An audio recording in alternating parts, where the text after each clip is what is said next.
Would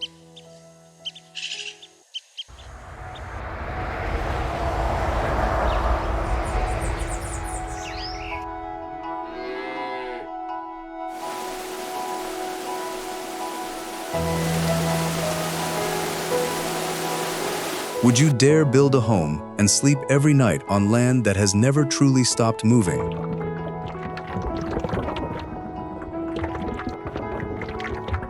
Most people would probably try to leave.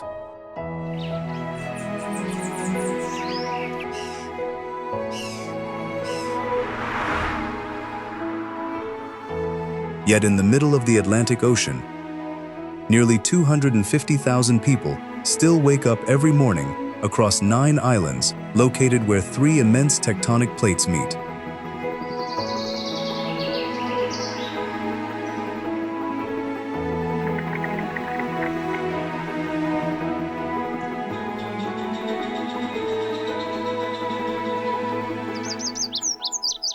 This is the Azores, a place where heat from deep within the earth cooks meals. Volcanic soil nourishes endless green pastures. Offshore, enormous whales swim above volcanoes lying dormant beneath the ocean floor.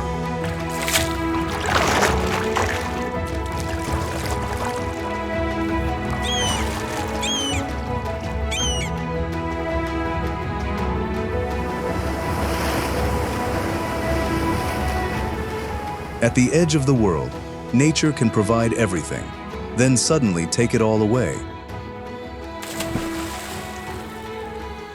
Humans have never conquered the Azores. They have simply learned to recognize its warning signs and carry on. But what is life really like among these volcanoes?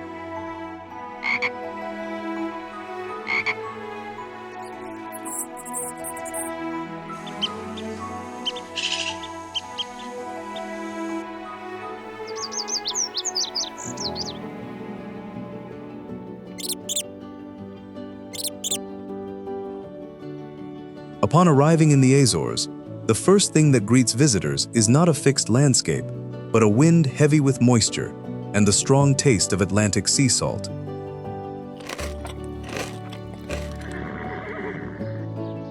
People quickly realize that they cannot fully control the rhythm of their own lives.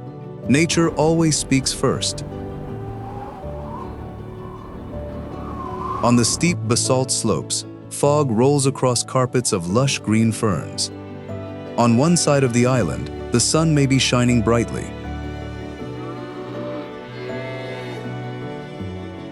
But just around the next bend, low clouds may already cover the sky as cold rain from the Atlantic suddenly begins to fall.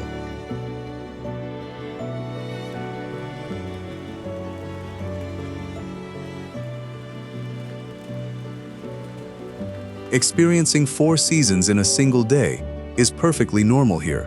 An appointment may be postponed, a fishing trip canceled, or a journey between the islands suspended simply because the wind has changed direction.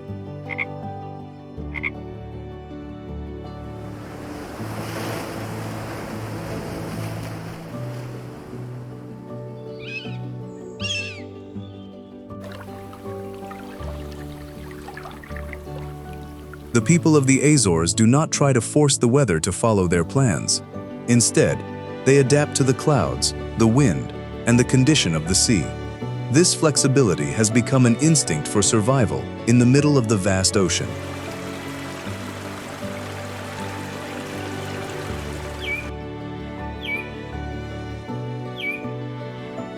The ocean does more than influence the weather. It also reaches into every corner of daily life. Winds carry salty air over the cliffs and deep into residential areas. Salt collects on windows and quietly corrodes the undersides of cars, rooftops, and iron fences.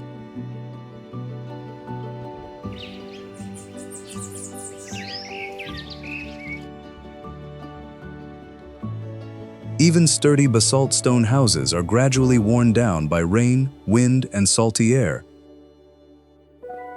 Nothing is destroyed overnight. The damage happens extremely slowly.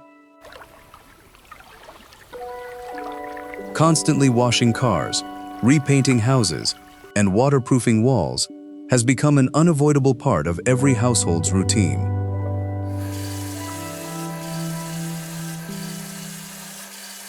These harsh conditions also change the way people experience distance. On a map, two villages may appear to be only a few kilometers apart. In reality, however, that distance may be determined by a bank of fog or a powerful gust of wind sweeping across the mountainside. An entire valley or ancient forest can disappear behind a dense curtain of mist.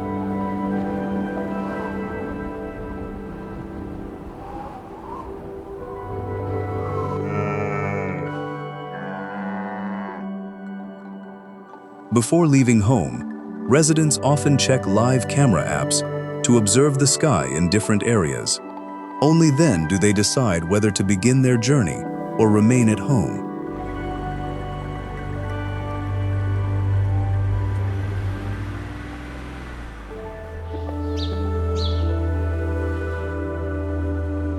When low clouds cover the airports or large waves rise offshore, flights and ferry services must be suspended. At the terminals, frustration is still present, but most people quietly accept the delay.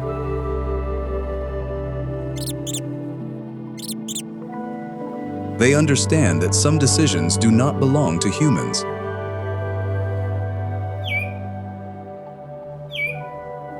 In the Azores, distance is not measured in kilometers. It is measured by the thickness of the fog, the strength of the wind, and the time people must wait for the sea to become calm again.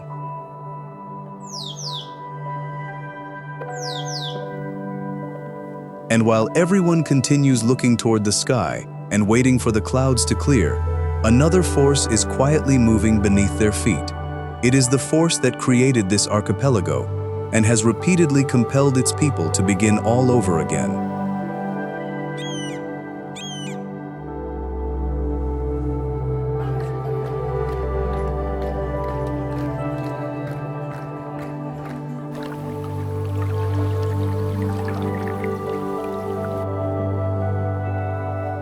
Before the first houses appeared, the Azores belonged almost entirely to nature. Dense forests covered the volcanic slopes, seabirds nested along the cliffs, and Atlantic waves continuously crashed against the shores.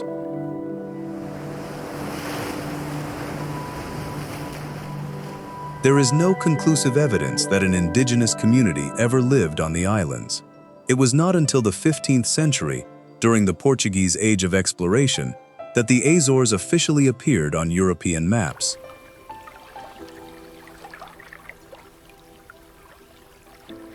Around 1439, the first groups of settlers began transforming these uninhabited islands into permanent communities.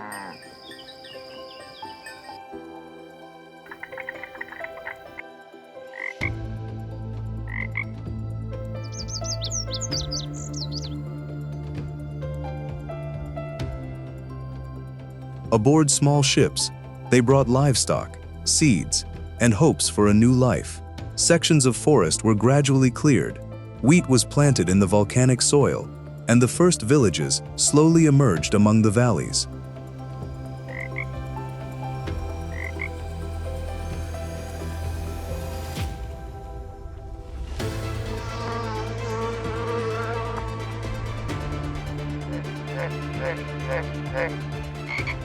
Basalt rock covered the ground and quickly became an essential building material.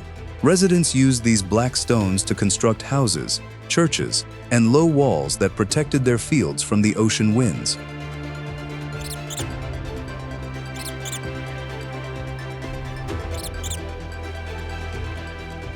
But building villages did not mean that humans had gained control over the archipelago. Earthquakes and volcanic eruptions could force entire communities to abandon the land they had only recently settled. The ocean also separated the islands, allowing each one to gradually develop its own accent, customs, and rhythm of life.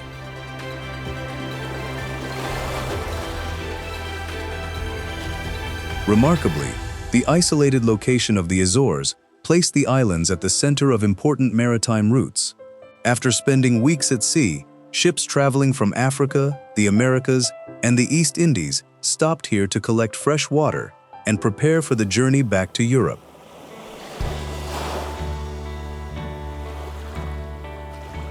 On Terceira Island, Angra do Heroísmo gradually became a strategic seaport. Streets, churches, and warehouses appeared around the bay as ships carrying gold, silver, spices, and other valuable goods regularly passed through.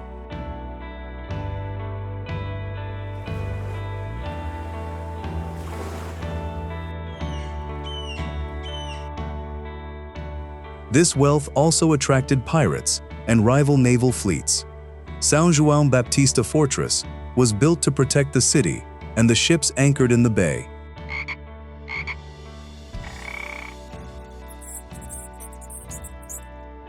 The islands that once seemed disconnected from the rest of the world eventually became a meeting point between many different worlds. Life in isolation also taught the people of the Azores that no one could survive alone. Generations of mutual support created a strong community spirit that continues to be preserved today.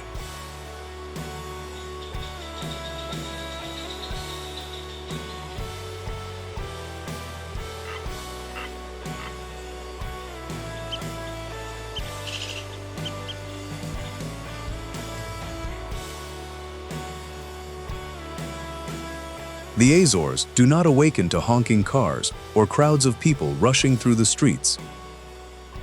A new day begins as church bells echo across rooftops still wet with morning dew, and a milk truck appears on a narrow road winding through the pastures.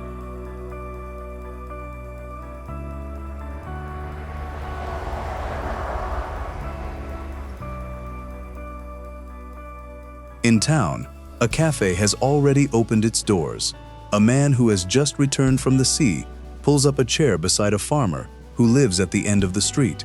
On the table are small cups of strong Pico coffee and a few warm bolos levados.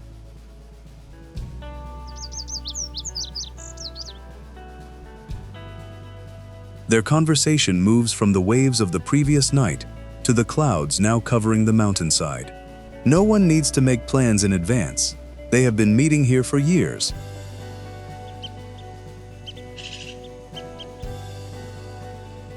The slow pace of life in the Azores does not mean that everything stands still.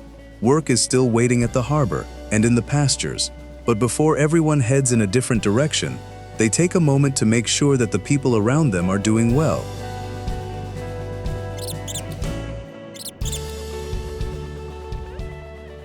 In sparsely populated places, a neighbor is more than someone who lives nearby. They may be the first person to arrive when the family next door needs help.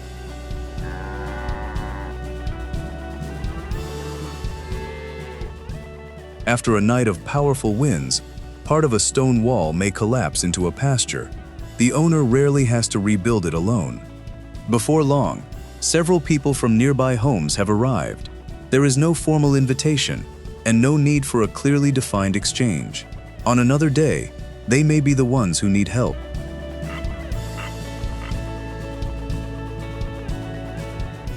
They call this relationship vizinhança. It is not expressed through grand declarations, but through small acts repeated every day. Across this archipelago in the middle of the Atlantic, caring for those nearby has gradually become a way of life.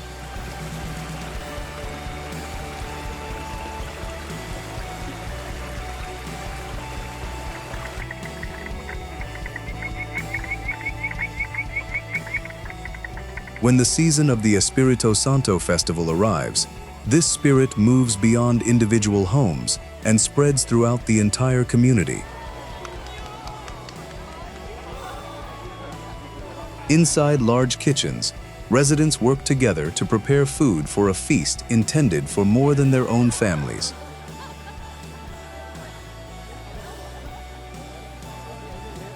When the meal begins, older adults, children, and strangers may sit beside one another. No one is asked how much they own or which household they come from. Everyone receives an equal share.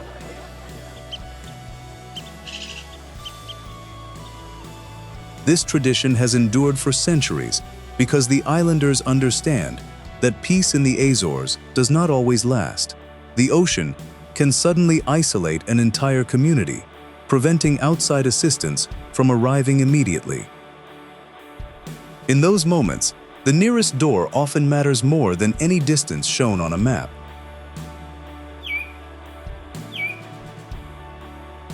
Volcanoes created the Azores, but mutual support has enabled its people to remain. Deep beneath these communities, the same heat that once formed the archipelago continues to quietly serve everyday life.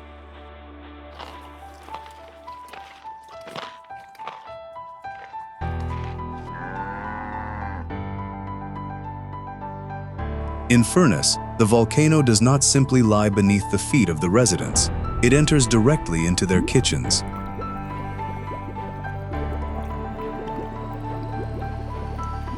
Early in the morning, large pots are tightly sealed and carried to the geothermal area. Each pot is lowered into a steaming hole in the ground before disappearing beneath a thin layer of soil.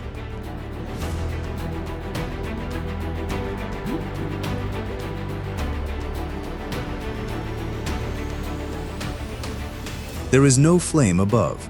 Below the surface, heat from deep within the earth quietly does the rest. About 6 hours later, the pots are pulled from the ground. The meat is tender, the vegetables have absorbed the rich flavors, and Cozido das Furnas is ready to be served.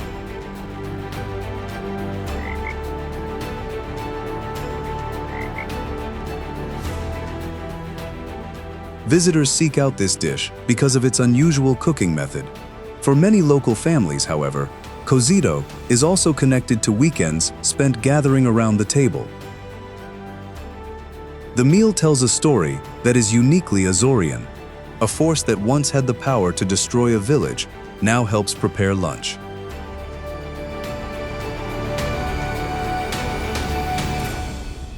Beyond the rising steam of furnace, traces of volcanic activity appear in a completely different form. At Sete Cidades, what was once the crater of a massive volcano is now filled with water.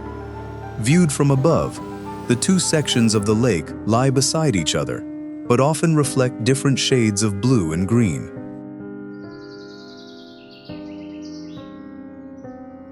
The people of the Azores see more than a natural phenomenon. They see the story of a princess with blue eyes and a shepherd with green eyes. The two fell in love, but were forced apart. The tears they shed during their final meeting became two lakes bearing the colors of their eyes.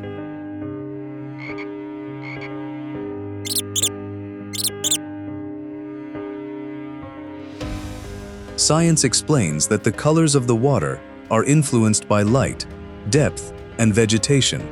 But geology can only explain how this landscape was formed. The legend explains why people remember it and pass its story on to future generations.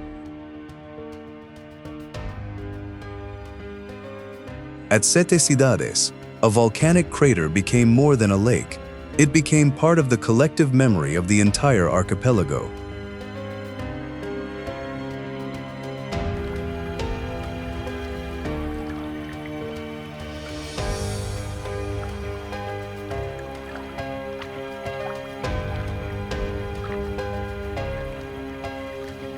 For decades, the Capelinos lighthouse stood at the edge of Fayal Island, guiding ships across the sea. Then one morning, the ocean began creating new land directly in front of it.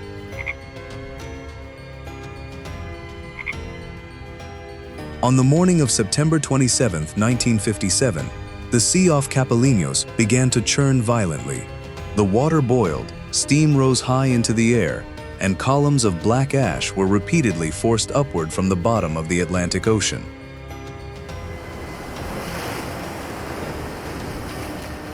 A volcano was being born in the middle of the sea. Over the following months, ash and lava continued to accumulate. New land gradually rose above the water and eventually connected with Fayal, completely transforming the western coastline of the island. The Capelinos lighthouse, which once stood at the edge of the ocean, was now surrounded by a vast expanse of dark gray land. Once a guide for passing ships, it became a witness to the moment Fayal expanded into the sea. But while the island gained new land, the people living around Capello gradually lost their livelihoods. Volcanic ash covered rooftops, blocked roads, and buried fields that had supported generations of families. Crops could no longer grow. Livestock no longer had pastures where they could graze. The eruption continued for 13 months. When the volcano finally became quiet, Fayal had gained a new section of land, but many families no longer had any way to continue living on the land they had always called home.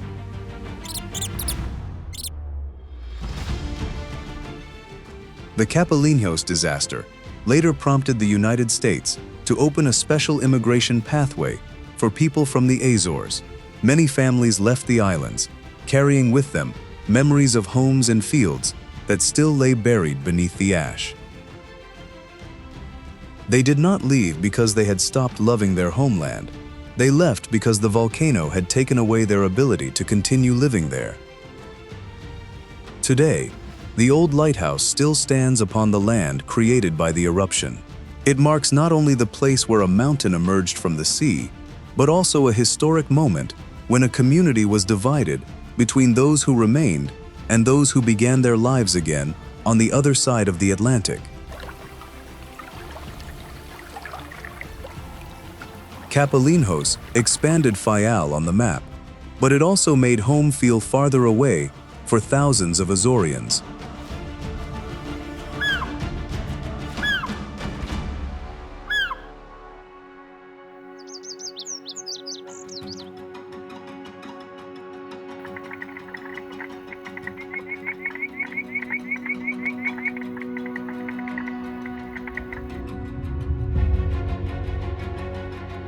As the ship approaches Pico Island, a mountain rising 2,351 meters above sea level gradually appears in the middle of the Atlantic Ocean. Its summit towers behind the rooftops near the harbor and is large enough to be seen from almost anywhere on the island. Whether standing in town, traveling along a coastal road, or walking through the fields, the mountain is always quietly present. It serves as a constant reminder that the entire island was born from fire.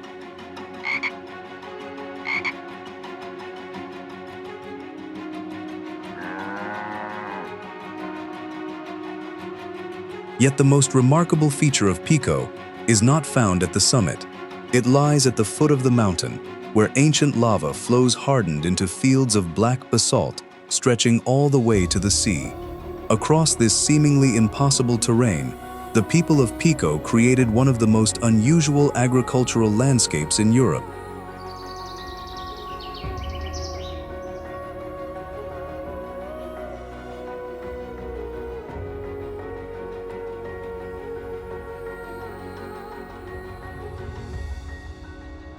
The first grape growers did not find fertile fields. All they saw before them was hardened lava, powerful winds, and salty air constantly blowing in from the Atlantic Ocean.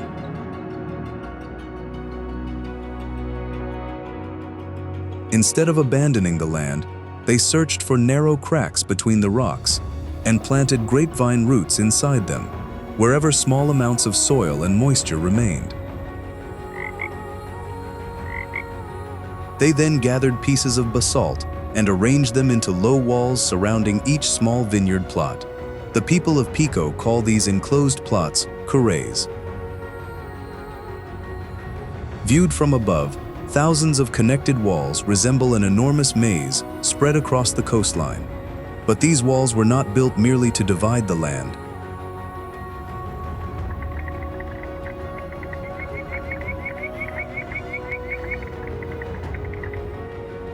Each wall helps shield the vines from powerful winds and salty air that could damage them. During the day, the black stones absorb heat from the sun. When night falls, they slowly release that warmth around the small grapevines growing close to the ground.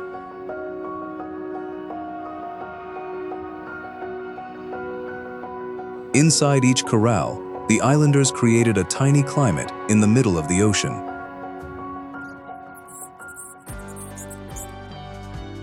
Even so, growing grapes still requires tremendous physical effort. Farmers must bend down among sharp rocks to care for each individual vine. During the summer, heat rises from the ground, while ocean winds continue to sweep across the low stone walls. In Pico, every bunch of grapes grows from more than soil and rain. It is also the result of generations of labor on land that was never naturally suited for agriculture.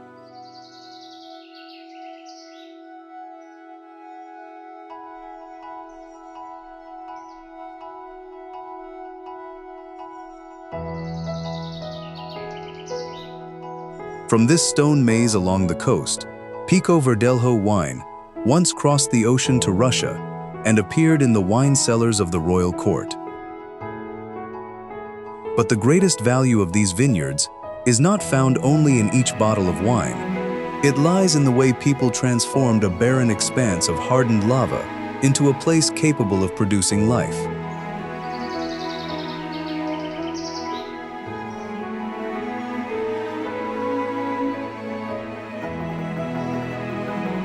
Today, the landscape of the Pico Island vineyard culture is recognized by UNESCO as a World Heritage Site.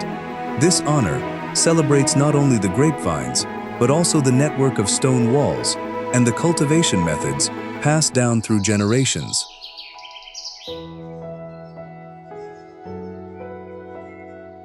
If the story of vineyards growing from stone has impressed you, press the hype button below and continue the journey to discover more unexpected wonders hidden across the Azores. But the vineyards tell only one part of Pico's story. Leaving the black stone coastline and moving toward the hillsides, the gray landscape gradually gives way to vast green pastures. At the foot of the mountain, every narrow crack in the rocks is carefully used to grow grapevines. Higher up, however, the land supports an entirely different livelihood. Across the damp, grassy slopes, herds of cattle are shaping the next chapter of life on this volcanic island.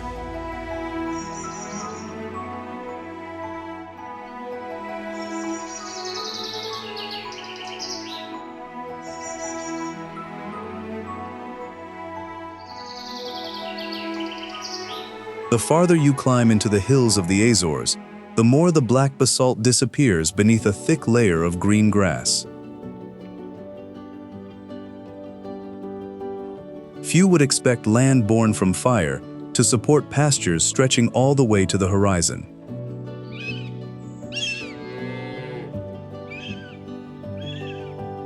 Over many centuries, volcanic rock gradually weathered into soil, while rainfall from the Atlantic Ocean and the mild climate kept the ground moist.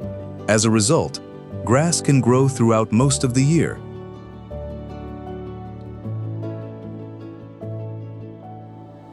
Across these hillsides, cattle appear beside narrow roads, behind basalt walls, and around volcanic craters that have long remained dormant. On some islands, the number of cattle even exceeds the number of residents.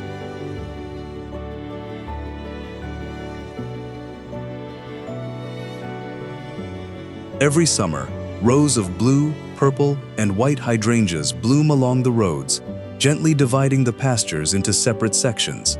The scenery makes it easy to forget that beneath all this green lies land created by fire.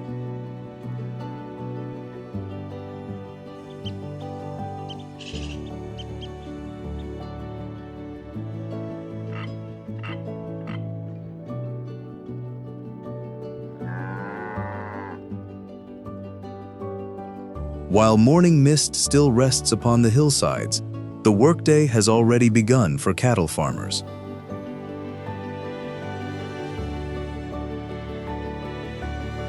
They drive along narrow roads to reach the fields where their herds are grazing.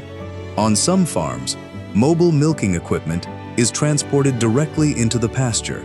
This allows farmers to work beside the grazing area instead of bringing the entire herd back to a permanent barn.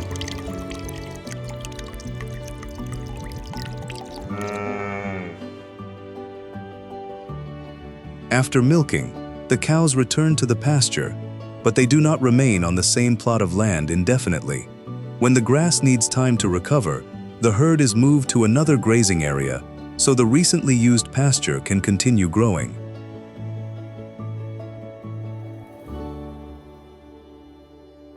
The work therefore follows more than the clock. It also follows the growth of the grass, the amount of rainfall, and sudden changes in the weather.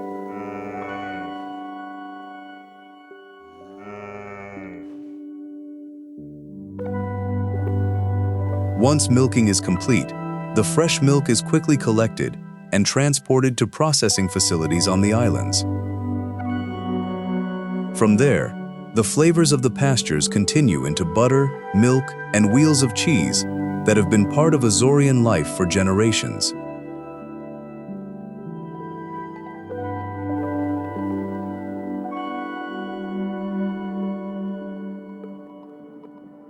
The most famous is São Jorge cheese, which is produced on the island of the same name. These large wheels of cheese require time to mature, gradually developing a firm texture and a distinctive flavor that is rich and slightly spicy.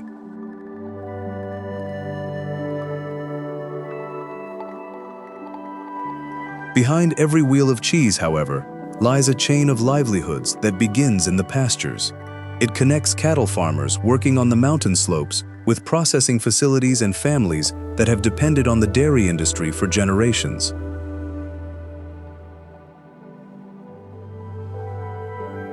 Yet agriculture in the Azores extends far beyond cattle. On São Miguel Island, residents have also helped plants that seem unlikely to belong in Europe take root in the middle of the Atlantic Ocean.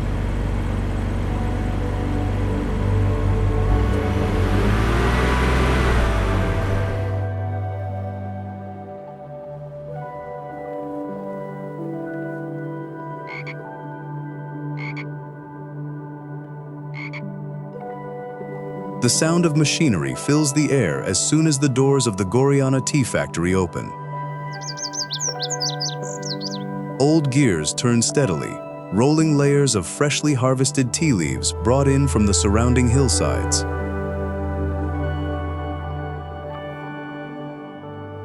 Many of these machines have operated here for generations. While similar equipment elsewhere can now only be found in museums, these machines continue processing fresh batches of tea every day.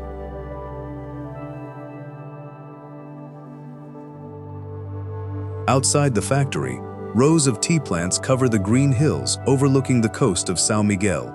Regular rainfall, a mild climate, and volcanic soil have allowed a plant commonly associated with Asia to take root in the middle of the Atlantic. Guariana has therefore become the oldest tea plantation still operating in Europe.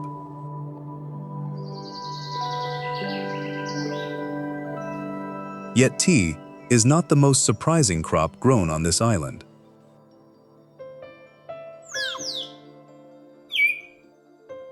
Not far from the tea-covered hills, rows of low white greenhouses stretch across the land. Inside, São Miguel pineapples grow in an environment protected from the weather outside.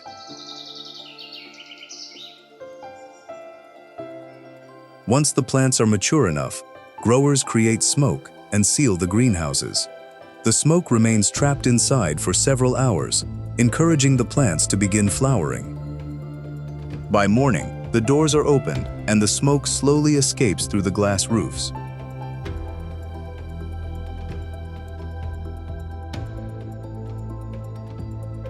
But the growers must still wait many more months. From planting to harvest, a single pineapple may require nearly 2 years to fully mature. This slow process produces an intense aroma and a distinctive flavor that combines sweetness with a touch of acidity. One crop grows on windswept hillsides, the other develops beneath glass roofs and is awakened by smoke.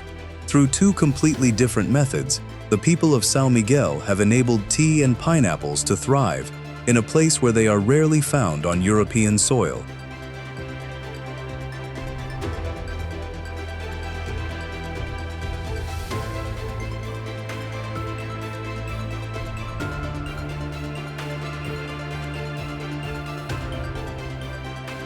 Off the coast of the Azores, the ocean appears to stretch endlessly in every direction. But deep beneath the surface, volcanic slopes, ocean trenches, and powerful currents meet in the middle of the Atlantic.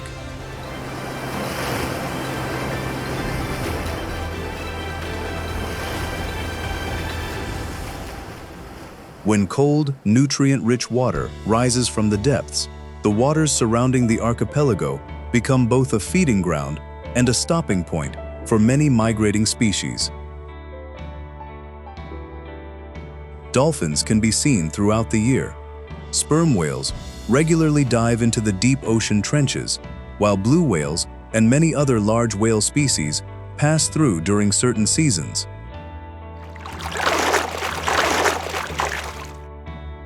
The Azores are therefore more than 9 isolated islands. They also lie along the invisible roots of the ocean.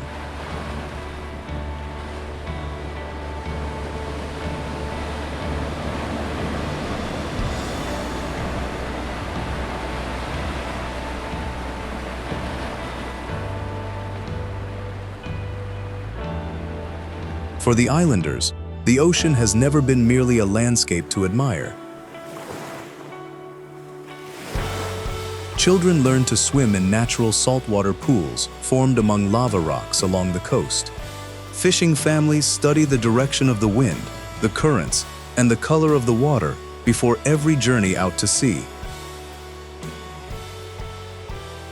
For generations, the ocean has provided food and livelihoods, but it has also taught people to respect its limits. Yet the relationship between the people of the Azores and the sea once looked very different.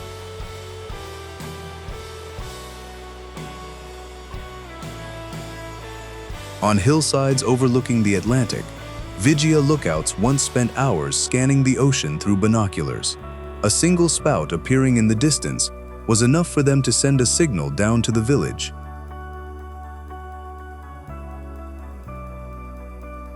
From the shore, narrow wooden boats quickly headed out to sea. The hunters had only oars, sails, and harpoons as they confronted creatures many times larger than their boats.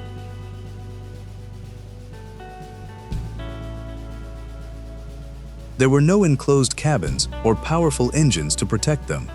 A single strike from a whale's tail could overturn a boat, while a sudden change in the waves or wind could prevent the entire crew from returning home.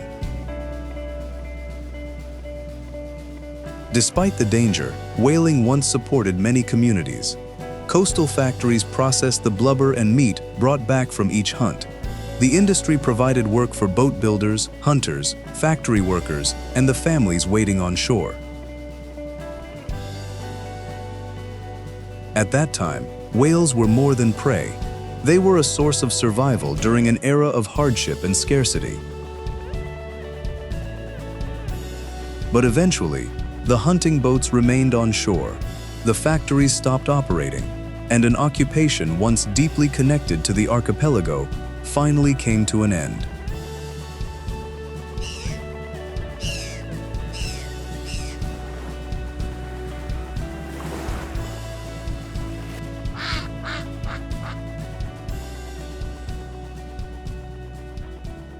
Leaving behind the harbors once associated with whaling, the journey continues deep into the misty interior. There, another part of the Azores' natural heritage has survived in silence for millions of years. The Laurisilva forests are remnants of the laurel woodlands that once spread across much of southern Europe in prehistoric times. As the continental climate changed, most of these forests gradually disappeared. Only on the isolated islands of Macaronesia have traces of that ancient world been preserved. In the Azores, the forest does not appear as a collection of towering trees. It is low, dense, and almost constantly soaked with moisture. Moss covers every branch. Ferns grow between tree trunks, twisted by the wind. Moisture from the Atlantic condenses into fog, covering the mountain slopes and sometimes causing the path ahead to disappear after only a few steps.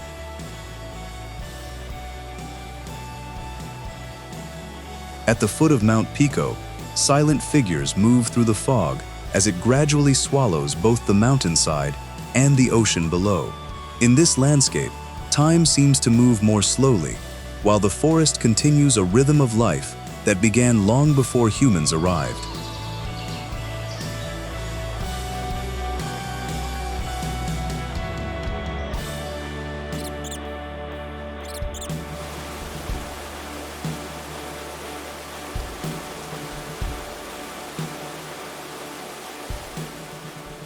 Farther west, nature takes on a different form on the island of Flores. Behind the dense vegetation, the sound of water grows steadily louder. Then Poço da Ribeira do Ferreiro suddenly appears at the base of a cliff covered in green moss.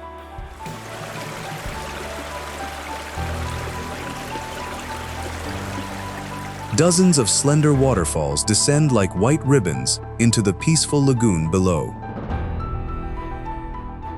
Not one of these waterfalls ever truly remains the same.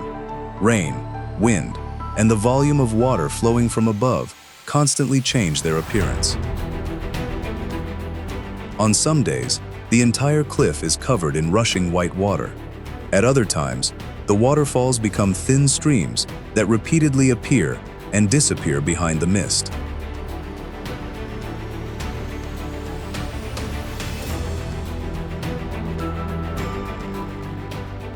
It is a landscape that never looks exactly the same, no matter how many times someone returns.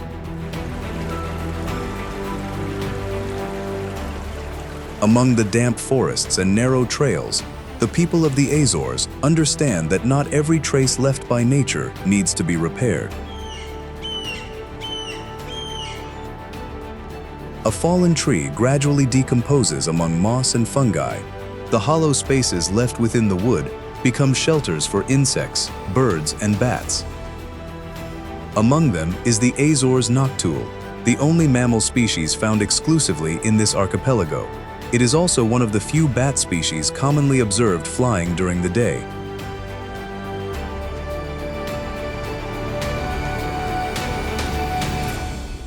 When darkness settles over the cliffs, another world begins to awaken.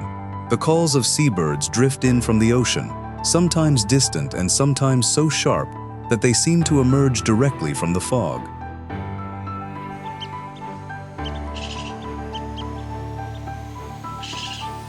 The birds return to rocky crevices to nest, filling the silence with sounds that echoed across the archipelago long before the first villages appeared.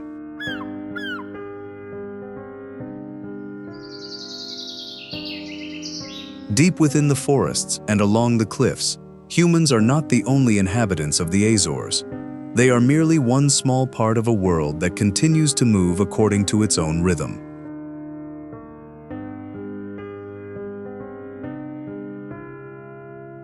The best way to travel through this place is therefore to walk gently and leave as little evidence of your presence as possible. But no matter how carefully people behave, there is one force they will never be able to control. These forests survived because of their isolation, yet the same distance that once protected nature has also made life between the islands more difficult.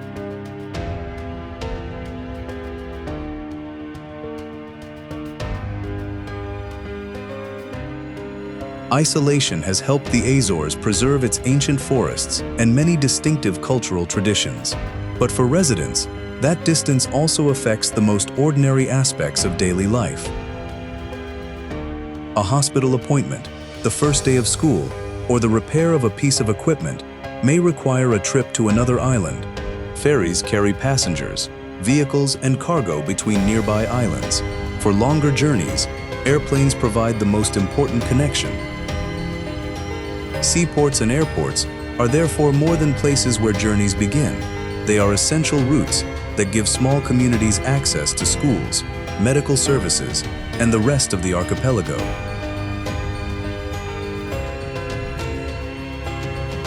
Most things found on the islands must complete a long journey before arriving. Fuel, equipment, construction materials, and many consumer goods are transported from outside the archipelago. When something breaks, residents may have to wait for replacement parts to arrive by ship or airplane. Stores on the smaller islands also tend to offer fewer choices than those on São Miguel or Terceira.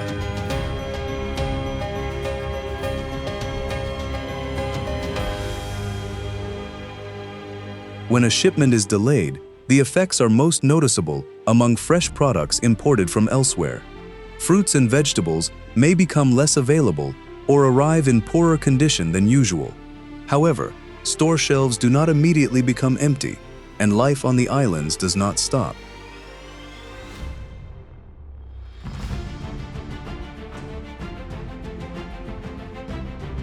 Residents turn to whatever is locally available. Seasonal vegetables, fish, meat, cheese, and products from local farms help communities reduce their dependence on the next shipment.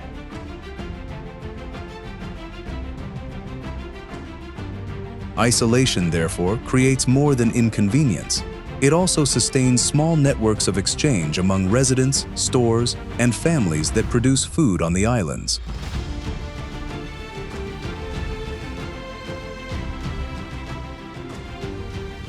In the Azores, every travel plan must leave room for the unexpected. A journey may need to be postponed. An appointment may be moved to another day. Something urgently needed may not be immediately available. Residents are not entirely unaffected by these inconveniences, but they have grown accustomed to waiting and preparing more carefully before every journey.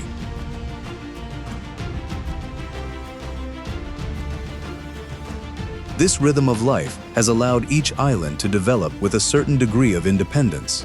Over generations, distance has not only created closely connected communities, but also left its mark on local customs and the way residents speak.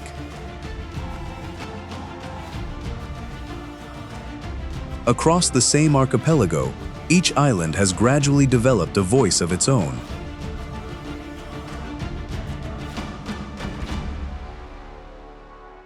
On a ferry traveling between the islands, Portuguese can be heard throughout the passenger cabin, but those who listen carefully will notice that the same language carries many different rhythms and tones. These differences are the legacy of communities separated by the ocean for centuries. The São Miguel accent is often strong and fast, with many sounds blending together.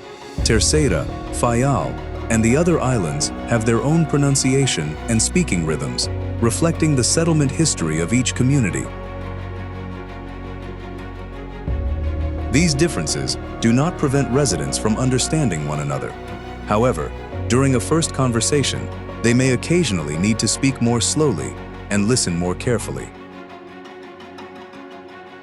Each island, therefore, seems to have a voice and a way of telling stories that is entirely its own.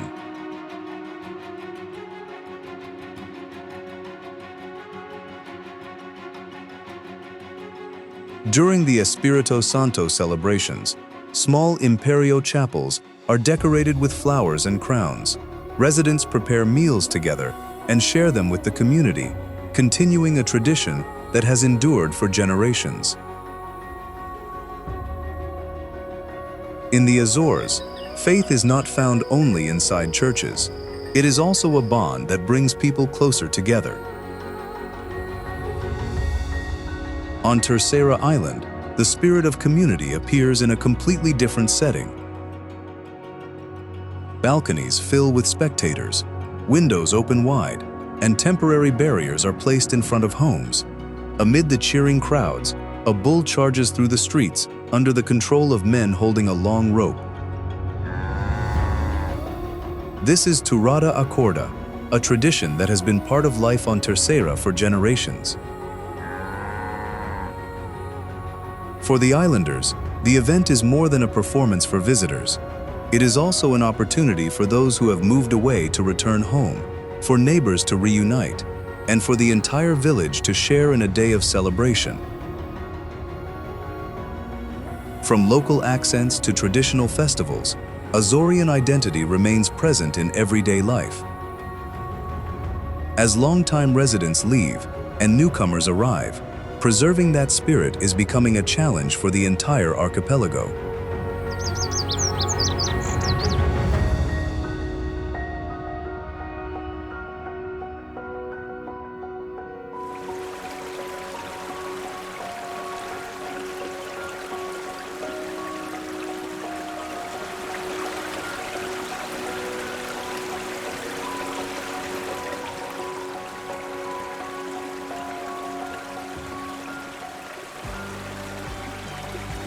Azorean identity is not preserved only across the 9 islands.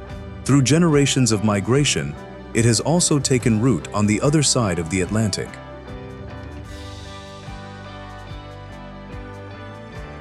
Many Azoreans traveled to Massachusetts, Rhode Island, and California in search of work and a more stable life. Those who arrived first helped later arrivals find housing, secure jobs, and adjust to their new surroundings. In New Bedford and Fall River, Azorean communities gradually became a visible part of local life. Portuguese could be heard in churches, stores, and community organizations.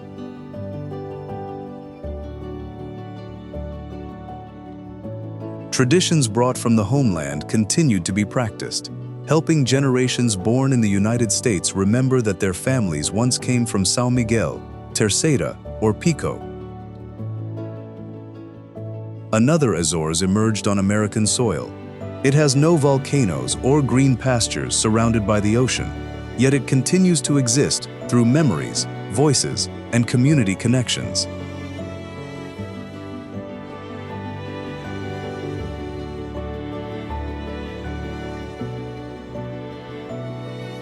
Leaving the islands did not bring their connection to the archipelago to an end.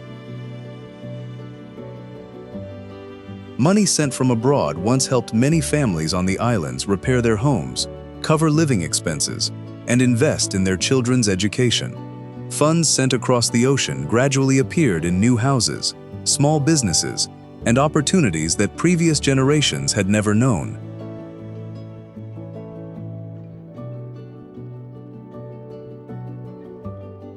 The influence of Azorean immigrant communities can therefore be found not only in the United States, it is also visible across the islands they left behind. Over many decades, the Azores and the communities across the ocean have continued to shape one another. One preserves memories of the homeland, the other changes because of the people who departed.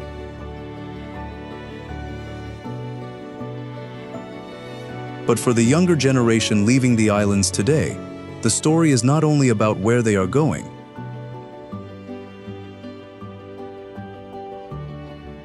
It is also about what they will carry with them and whether that road will one day lead them home.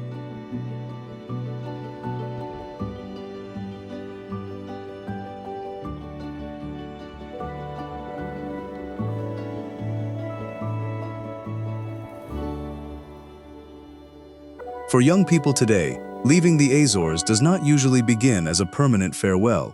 It may simply be a flight to Lisbon or Porto to attend college, find suitable work, or pursue opportunities that are unavailable on the islands.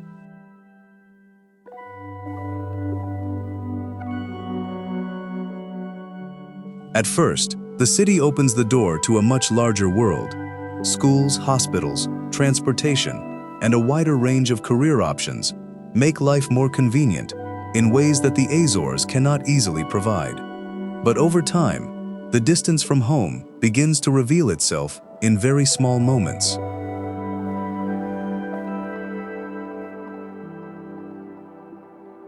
It happens when they realize that the scent of sea salt no longer drifts through the window. The sound of church bells no longer echoes across the hillsides in the morning, and in the middle of a crowded city, few people know their family name or remember the stories of their childhood.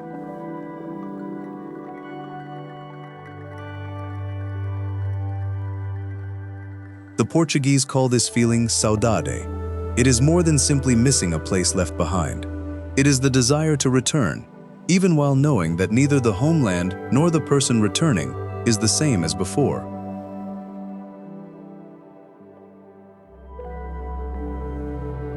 For Azoreans, saudade may be found along a road bordered by basalt walls, in the sound of wind passing through the pastures, or in the moment they enter a familiar cafe and realize that the person behind the counter still remembers their name.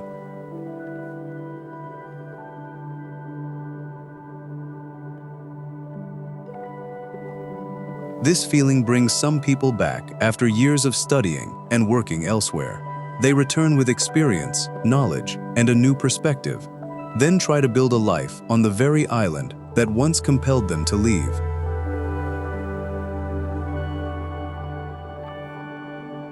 But returning does not mean that every difficulty disappears. Career opportunities remain more limited than on the mainland.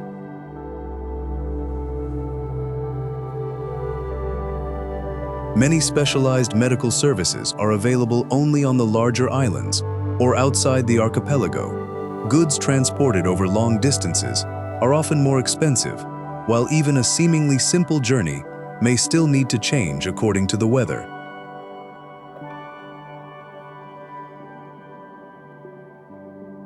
The decision to return, therefore, always involves a sacrifice. It is a choice between opportunity and a sense of belonging, between the convenience of the city and a community where neighbors still call one another by name.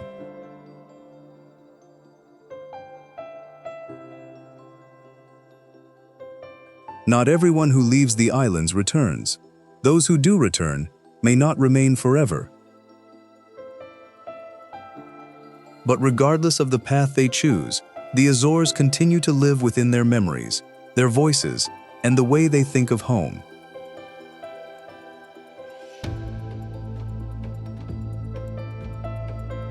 Sometimes home is not the place where someone currently lives. It is the place that continues to live within them, even with an ocean in between.